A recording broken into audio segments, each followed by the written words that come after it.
Hello, viewers. We are here with you to study all the things that the science of psychosociopathology shows, which is behind appearances, whether it is related to the human being or to society.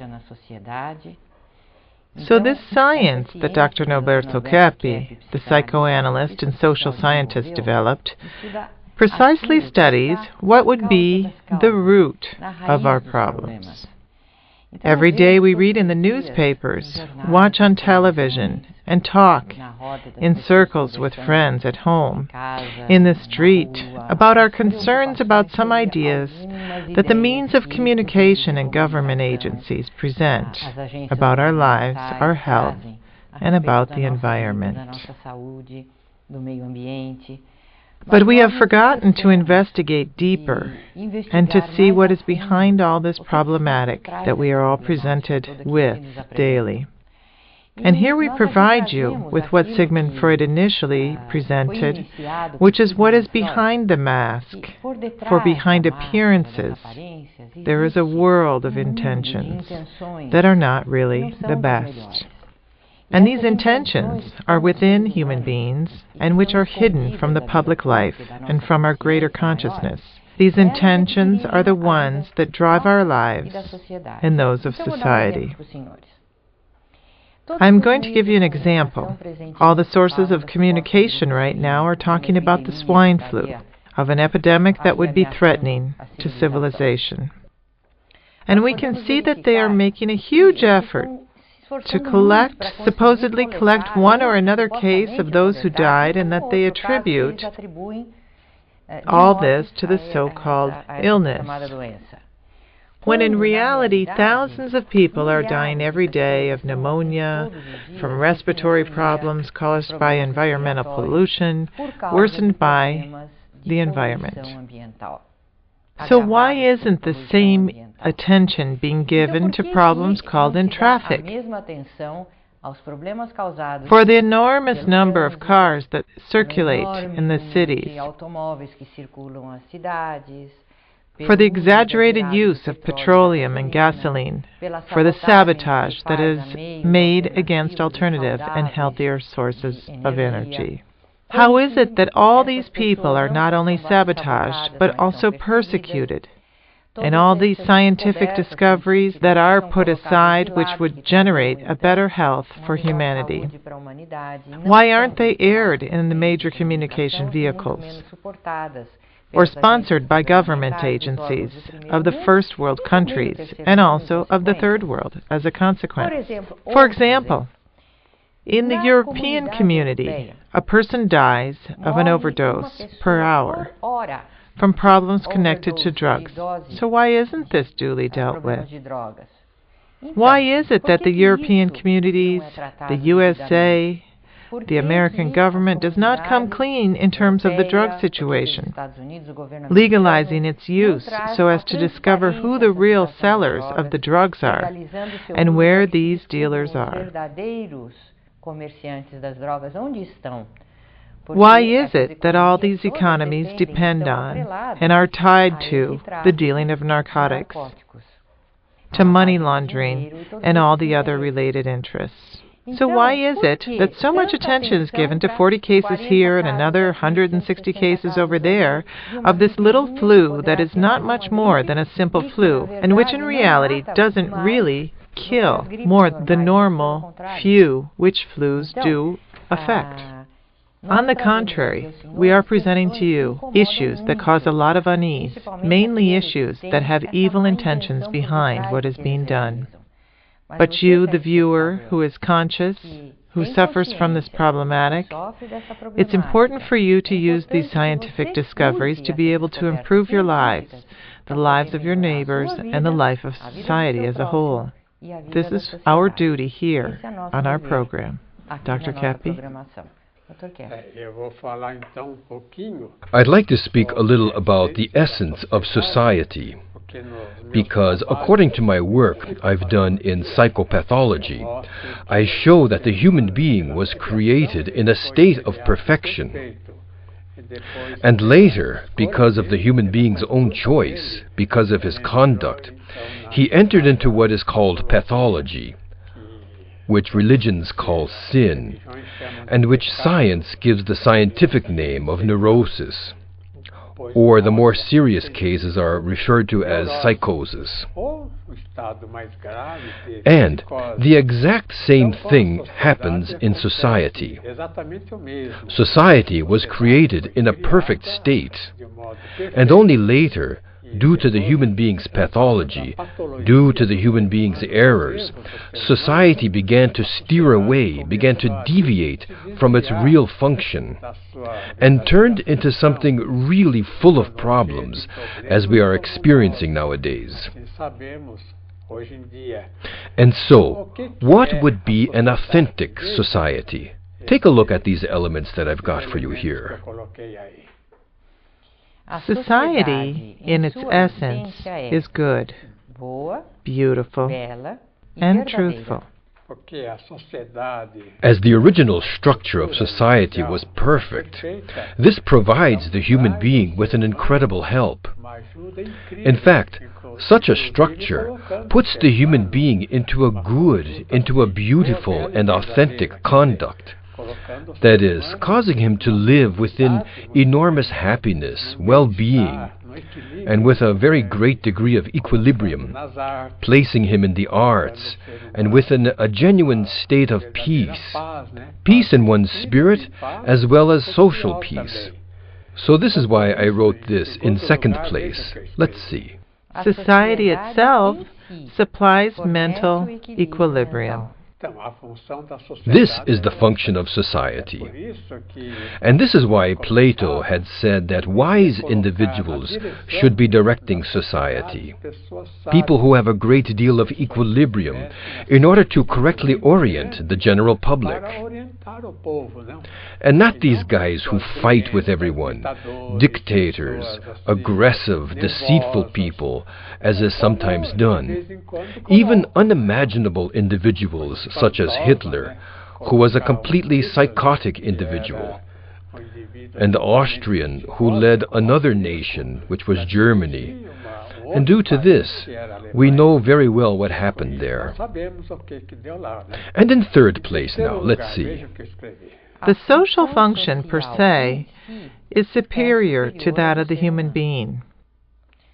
And it's for all these reasons that we need to preserve the efficient functioning of society.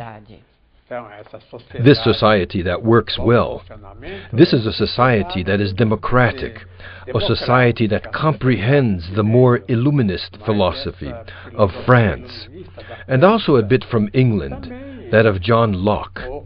He initiated these Illuminist notions.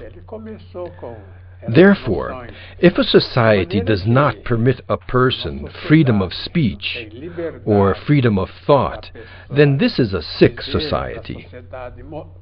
This is why when a very sick person takes over the leadership of a society, or not only society, but also a company or any type of organization, he begins to close down certain ties, closes doors, and impedes people from telling the truth. Therefore, this freedom of thought is essential. It is fundamental in order to have an authentic society, a society of goodness. So take a look at what happened. Consider the following element. The origin of illnesses. Every and all illness arise from within the human being's interior. Well, Freud had already shown this, that mainly neurosis and psychosis have their origin in something that is hidden in the human being. Everything that is secret, everything that is evil, the human being hides. So, what is secret is what Freud called the unconscious. The human being tries to become unconscious so that no one perceives what he thinks, what he does. Now, in society, what is dangerous are the secret societies. The problem in the social sector, the neurotic and psychotic elements, is when there exist these societies that do not come clean. So they meet among themselves in order to do what they should not be doing. Take a look now at the next one. Secondly, the fundamental origin of illness is in uncontrolled emotions and ideas. notice that I place here not only psychological illness, that is, neurosis and psychosis, the emotional issue, but also all illnesses, including the physical, to the point where there is quite a difference here in relation to traditional medicine, this orientation that arose just some years back. Take a look in third place at what I've written. Without a cure for the emotional interior or ideas, there is no sanity. The real medicine consists of conscientizing oneself of one's own errors. Now, this is something that is very difficult to admit, because nobody wants to see the mistakes they commit.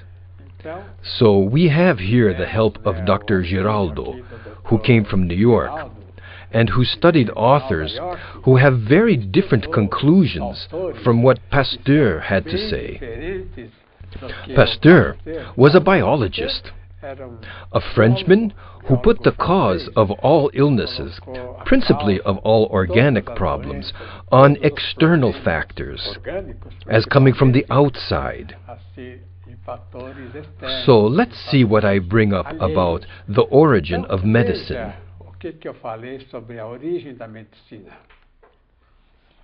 The origin of modern medicine. Initially, modern medicine originated from alchemy.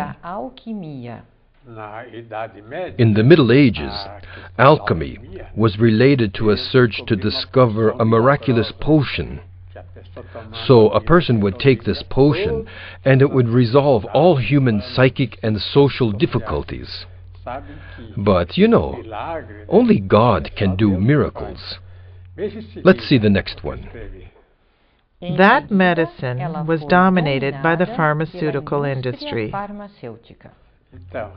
The prevalence of the pharmaceutical industry arose due to the voraciousness of certain individuals, very sick individuals, who wanted to make a lot of money. Now, as the people depend on money, and the country depends on money, it was easy for these individuals to champion the ideas of Pasteur. As I will explain to you later, these ideas that the danger resides in bacteria, in external elements. Now let's see in third place at what I've written. For this reason, it is inverted, seeing illness originating in the exterior. Observation. Nowadays, medicine wants to treat the illness and not the person who is sick, and this is totally impossible. I am saying that illness does not exist. What exists is the ill individual. If the ill individual didn't exist, there would be no illness. When one treats an illness, one is treating something that is totally impossible, an illusion. And we are going to briefly discuss this in the second segment.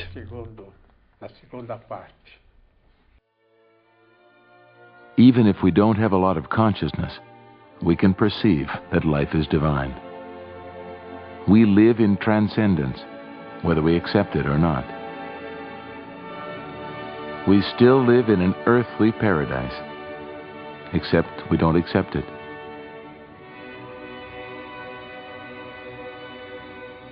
In fact, we attack what is most beautiful, good, and real.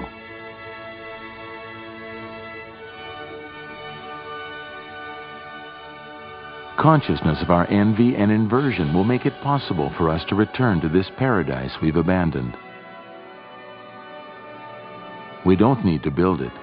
We just need to accept it. The Stop the Destruction of the World Association was created to bring about exactly this consciousness. We are working to return the world to goodness. Join us. So, continuing with our analysis, I would like to inform our viewers that we received Dr. Geraldo here a couple of years ago. He is a Colombian and studied and lived in New York for more than 25 years.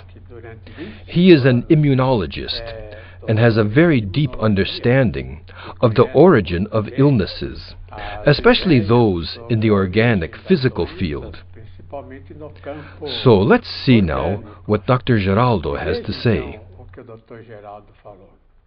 Acá tenemos otro ejemplo de una persona con ira, avareza, raivas, en la cual se ven cambios metabólicos interesantes en glóbulos vermelhos, donde se ve la forma, las células han perdido la forma redondiña normal y fijan como peras.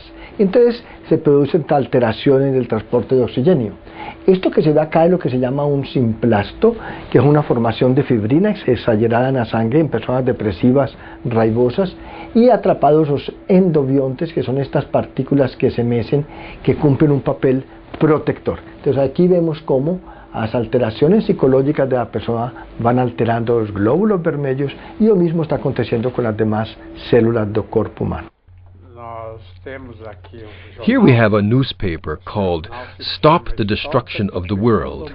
And in this newspaper we've written articles about this subject. Can you see here? About the swine flu issue, how I've analyzed it, and further on about the issue of medicine.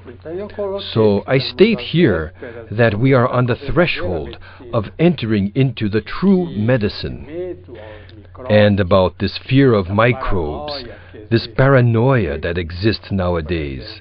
For example, of people having to use those masks so as not to become contaminated by the swine flu, or else because they are afraid of being close to people with a disease, the issue of leprosy, or any other infirmity that arises from microbes found in the air that can infect or kill us. This is an erroneous theory that Pasteur was able to impose due to the interest of the pharmaceutical industry and also of those individuals who only want money and who simply don't at all care about the human being's health. So this created a paranoia in society in relation to any type of infection or paranoia of an epidemic, as if the world were suddenly subjected to dying of cholera or currently from swine flu. So I've made a chart for you about the biggest scientific deviations and who initiated them. Let's take a look. The great mistakes in science. First, Louis Pasteur placed illness as coming from the exterior. And he was incentivated by Rockefeller, and also incentivated by Carnegie. The two were super millionaires, from the steel industry and the other from the petroleum industry, as we know. And all these groups, who are comprised of mentally ill individuals, they only want money. They only think about money, which is more or less what was done with the American civilization. That is, if a person is rich, he is happy. If he is rich, he doesn't get sick. If he is rich, he will live in a terrestrial paradise. But it's nothing like that. The rich have many illnesses. This voracity for money shows an enormous state of envy. And these people become sicker and sicker. You can notice that people who only think about money are very sick people. Now, another person who committed an enormous mistake in physics. Let's see who it was. Albert Einstein, when he stated that energy arises from matter. Notice how this is the same style as Pasteur, the same style as Charles Darwin. That is, to take everything that is bad in the external world and put it into our internal world. Now, on the other hand, Christ said that all evil does not come from the external world, but rather it comes from inside man. So this served well for Béchamp, who was very religious, and it worked well for Enderlein and for Claude Bernard to be able to better study this question with the use of the microscope and see that ailments come from the interior. In fact, what is called bacteria, if it is an external bacteria, the Koch's bacillus, this is necessary, as are insects. If bees become extinct, the world will die. If the ants become extinct, the land will not produce anything anymore. We know this. Therefore, the evil that the human being has comes from within him, and not from the outside. Take a look in third place at what I've written. Charles Darwin established that the human being is a descendant of the amoeba. Observation. These are the three elements that have most sidetracked the human being from reality. This issue of the greater coming from the lesser is philosophically and metaphysically absurd. Any person can see this, that the lesser is taken from the greater, and not the greater coming from the lesser. The human being cannot come from an animal being. In fact, they are two different species. One species cannot turn into another species. For example, an amoeba turning into a monkey, or a monkey turning into a human being. This is intellectually absurd. The person who maintains this evolutionist idea is a person who normally has a rather failing intellect, a very small intellectual capacity. Let's see this photo of Louis Pasteur. Louis Pasteur, 1822 to 1895. And what did this figure do? Even by his photo, you can notice that he had a certain marked pathology about him, a very low-down type of attitude.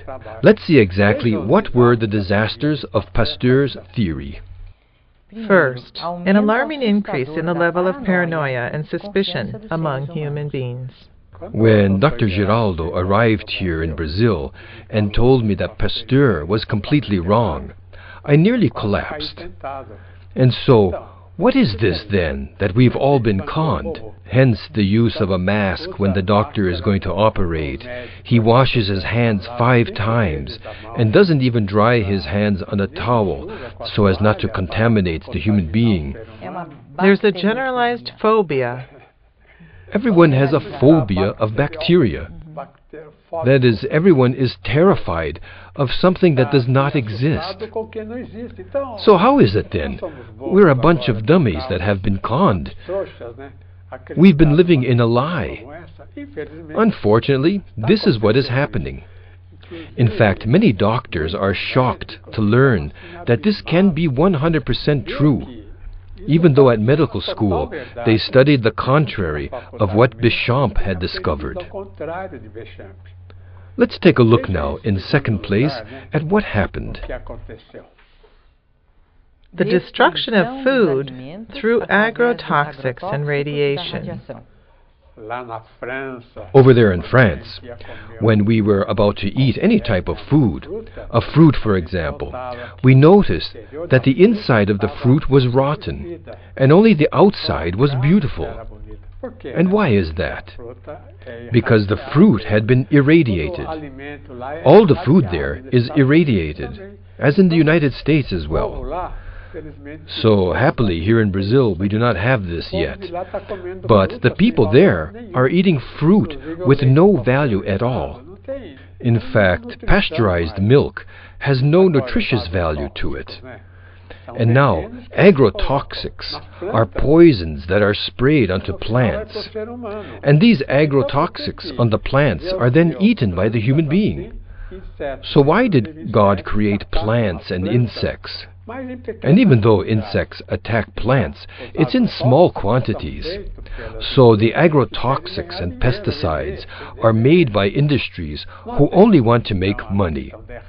Sell, sell, sell. Imagine irradiation. Modern civilization is inverted. Everyone is walking around upside down. And when somebody comes along and tries to disinvert something, he's immediately lambasted. So why is it then that the media does not talk about what we are talking about? Because the media is normally bought and directed by these huge companies who want money, money, money. They don't care in the least for the mental health of the human being, neither his physical health. Therefore, the purpose of our television programs is to try to make people, even exceedingly wealthy people, realize how shameful their behavior is, and to think more about people's health, their equilibrium, and not just money, which not always generates well-being. Excessive waste of money to combat bacteria that doesn't exist. The origin of medicine of Pasteur constructed the greatest impediment towards the cure of illnesses. So where do we stand now? We are following a man who practically caused illness in humanity. So just look at our present situation. We make these programs in order to help. We want to help the people. And through our discoveries, we want to help other scientists as well. And to help politicians also. Because politicians are also being attacked. Because the economically powerful ones want to put themselves as directing the nations and enslave the people. So, Claudia, let's continue next time. Without a doubt. God willing. See you then.